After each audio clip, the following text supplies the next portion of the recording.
آج کسی بھی محفل میں چلے جائیے، ہر ایک سے یہی سوال سننے کو ملتا ہے کہ ووٹ کس کو دو گے؟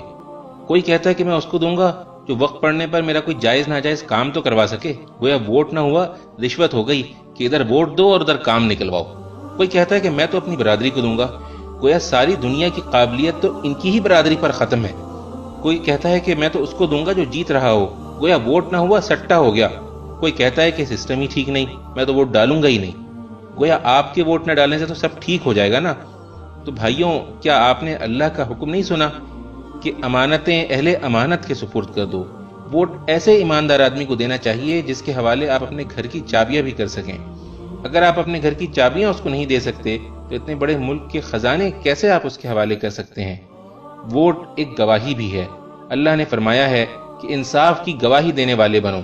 جس شخص کے حق میں آپ ووٹ ڈالتے ہیں تو در حقیقت آپ اس بات کی گواہی دیتے ہیں کہ وہ امانت، دیانت اور حکومت کے امور چلانے کی قابلیت رکھتا ہے۔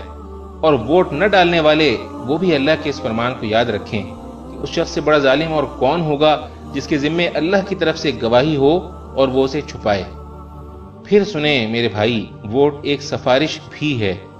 اللہ نے فرمایا ہے کہ جو بھلائی کی سفارش کرے گا وہ اس میں سے اپنا حصہ پائے گا، اور جو برائی کی سفارش کرے گا وہ اس میں سے اپنا حصہ پائے گا۔ آپ کے ووٹ سے جو جیتے گا، آپ کی برادری کا ہو یا نہ ہو، اور ملک میں اچھے کام کرے گا، اس میں آپ کا بھی اجر ہوگا، اور اگر وہ برے کام کرے گا تو اس کے گناہ میں آپ بھی برابر کے شریک ہوں گے۔ اس لیے ووٹ صحیح آدمی کو دینا، غلط آدمی کو ووٹ دے کر اپنی آخرت برباد نہ کر لینا، کیونکہ رسول اللہ صلی اللہ علیہ وسلم نے فرمایا، روز قیامت وہ شخص سب سے زیادہ خسارے میں ہوگا جو دوسرے کی دنیا کے لیے اپنی آخرت کھو بیٹھے۔